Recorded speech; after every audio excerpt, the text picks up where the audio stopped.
pekerjaanmu juga pekerjaanku. Renungan diinspirasi dari Injil Yohanes bab 5 ayat 17 sampai dengan 30.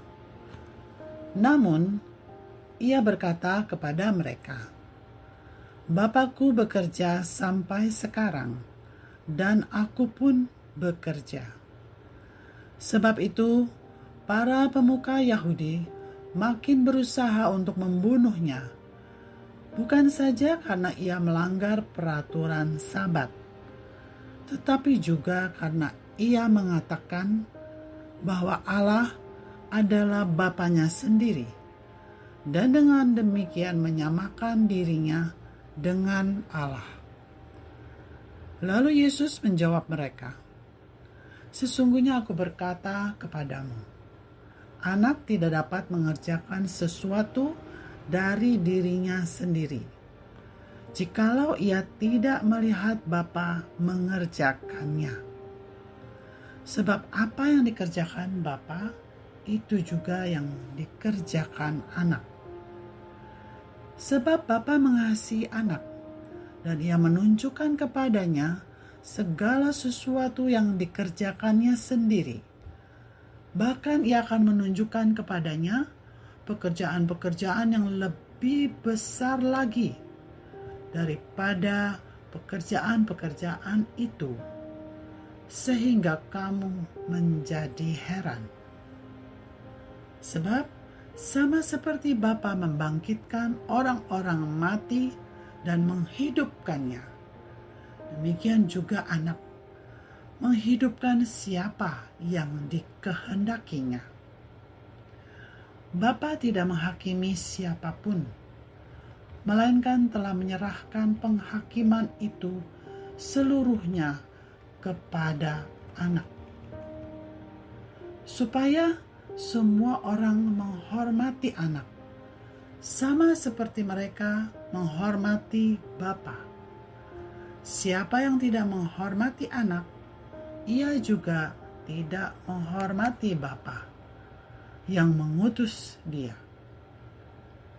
Sesungguhnya aku berkata kepadamu, siapa saja yang mendengar perkataanku dan percaya kepada Dia yang mengutus aku, ia mempunyai hidup yang kekal dan tidak turut dihukum, sebab ia sudah pindah dari dalam maut ke dalam hidup. Sesungguhnya aku berkata kepadamu, saatnya akan datang, dan sudah tiba sekarang, bahwa orang-orang mati akan mendengar suara Anak Allah, dan mereka yang mendengarnya akan hidup. Sebab sama seperti Bapa mempunyai hidup dalam dirinya sendiri, demikian juga diberikannya anak mempunyai hidup dalam dirinya sendiri. Ia telah memberikan kuasa kepadanya untuk menghakimi, karena ia adalah anak manusia. Janganlah heran akan hal itu, sebab saatnya akan tiba bahwa semua orang yang di dalam kuburan akan mendengar suaranya, dan mereka yang telah berbuat baik akan keluar dan bangkit untuk hidup. Tetapi mereka yang telah berbuat jahat akan bangkit untuk dihukum. Aku tidak dapat berbuat apapun dari diriku sendiri. Aku menghakimi sesuai dengan apa yang aku dengar, dan penghakimanku adil, sebab aku tidak menuruti kehendakku sendiri, melainkan kehendak Dia yang mengutus aku. Demikianlah sabda Tuhan. Terpujilah Kristus. Sebelum manusia jatuh ke dalam dosa, ia dapat bergaul erat dengan Allah Bapa di Taman Firdaus. Ia dapat melihat Bapa mengerjakan segala sesuatu di alam semesta ciptaannya. Penglihatan akan Bapa adalah penglihatan yang membahagiakan, beatific vision. Tidak terbatas secara fisik, tetapi pengetahuan langsung karena persatuan dengannya, dapat memahami kehendaknya. Itulah yang dialami Yesus anak Allah, seperti yang dikatakannya pada ayat 19. Kelak, beatific vision dianugerahkan kepada manusia di surga, yaitu kesempurnaan keselamatan dan persatuan dengannya, memenuhi kerinduan terdalam manusia akan Dia. Namun, saat ini kita masih manusia berdosa yang hanya mampu memahami kehendaknya dengan iman. Oleh karena itu, Yesus diutus Bapanya ke dunia untuk kita, supaya Dia meletakkan dasar-dasar iman melalui pengajaran dan firman-Nya, seperti yang dikisahkan dalam Injil. Yesus berkuasa melakukan segala mujizat saat Dia berkarya mewartakan Injil Kerajaan Allah.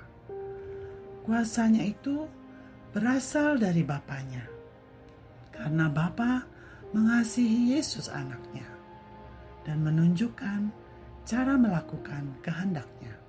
Begitulah yang dilakukan Papa saya kepada adik laki-laki saya yang meneruskan usaha ekspedisinya.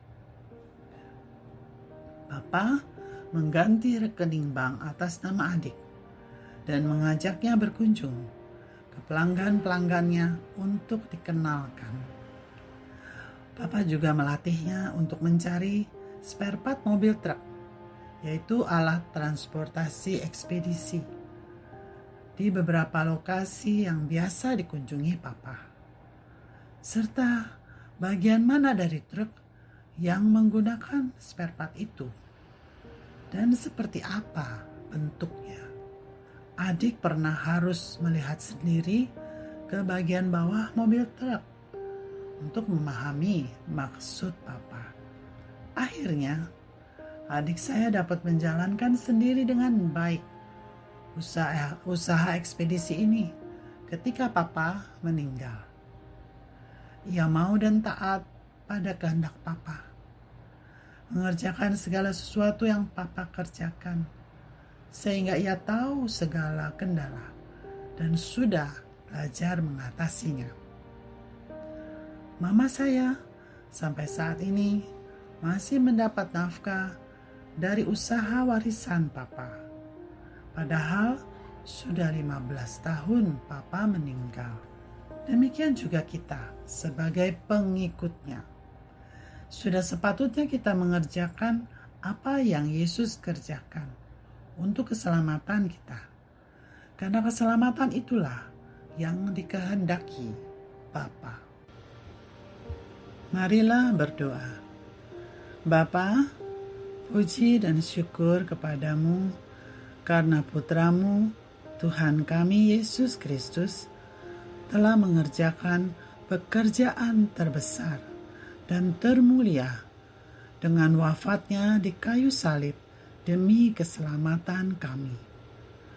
Itulah bukti cintanya yang begitu mendalam kepadamu dan kepada kami. Demi Kristus, Tuhan kami. Amin.